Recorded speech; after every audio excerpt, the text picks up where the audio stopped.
Thank you very much. I would like to thank the gentleman from Georgia, Representative Doug Collins, for his opening remarks and especially for his courage to speak out for religious freedom around the world, and also for his courage serving our nation in uniform. Thank you. At this moment, religious freedom around the world is in a state of emergency. The recently released International Religious Freedom Annual Report describes humanitarian crisis fueled by waves of terror, intimidation, violence, and the horrific loss of human life, freedom, and dignity that has accompanied that chaos. From the brutality of ISIS in Iraq and Syria to Boko Haram's mass murder at mosques and churches and the displacement of over 140,000 Rohingya Muslims and 100,000 Kachini Christians in Burma, the past year has seen unspeakable violations of the basic right to practice one's religion.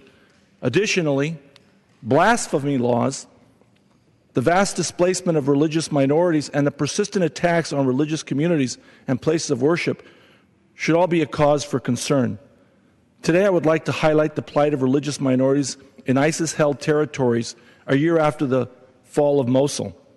The Nineveh Plains have been inhabited by Christians for the past 2,000 years and first settled 6,000 years BCE. In the Bible, the prophet Jonah was ordered by God to arise, go unto Nineveh, the great city, and preach unto it, preaching that I had bid thee. Based in modern-day Mosul, with the Tigris River to the east and the Nineveh Plains in rich cultural history and religious diversity, before the fall of Saddam Hussein, the number of Christians in Iraq had been estimated to be between 800,000 and 1.4 million. This included Armenian Catholics, Chaldean Christians, Assyrian Church of the East members, and Protestants. In 2013, the Christian population was estimated at 500,000 and shrinking significantly. Last year, the world watched in horror as a transnational Sunni insurgency initiated a political and religious insurrection in the name of establishing a caliphate across Iraq and Syria.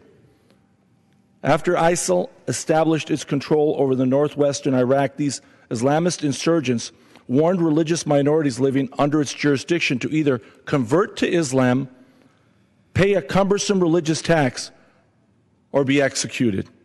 These religious minorities included Christians, Yazidis, Turkoman, Shabak, all of which have a long and rich history in the region and have historically coexisted peacefully with Muslims. Since ISIL's declaration, thousands of families have packed their belongings and fled to the neighboring communities in Kurdistan, Syria, Lebanon, and Jordan. Many thousands have been murdered or abducted, and an unknown number of women and girls have been sexually assaulted and forced into marriage. We all witnessed in August 2014 thousands of Yazidis fleeing to Mount Sinjar to escape the brutality and the persecution of ISIL advanced in the surrounding areas. I'd like to read a testimony of a Yazidi recounting that horrible time. Hours later, ISIS forces attacked the Yazidis in Sinjar. The Yazidis in the towns and the villages of the south on the Mount Sinjar had some light weapons, such as AK-47 rifles with a small amount of ammunition. They fought against ISIS forces for 4 or 5 hours. While this minimal defense was proceeding, many Yazidis fled to Mount Sinjar. Finally, the defenders ran out of bullets, and our positions were overrun. The lucky few Yazidis who made it to Mount Sinjar stayed for several days without any food or water. Hundreds then died from starvation and dehydration, especially infants and young children, sick people and elders. On August 6th, while ISIS forces flushed the Yazidis and Chaldo-Assyrians from their Nineveh plain homes, ISIS also advanced toward Mount Sinjar. Then the Yazidis had no choice but to flee by foot, a journey that took days. On Friday, August 15th, more than 210 Yazidi families in Kocho village, which is just south of Sinjar city, received an ISIS order to convert to Islam or be killed. In that village, the ISIS militia beheaded more than 70 young men, killed hundreds, and took all women and girls and children to Badush prison near Mosul. The women and children were sold as sex slaves by ISIS commanders. While American leadership assisted in providing humanitarian relief as events unraveled, little was done to alleviate ISIL's reign of terror. Since then, over 2 million people have been displaced and thousands continue to face crimes against humanity. These include torture, enslavement, rape, forced prostitution, imprisonment, and extermination.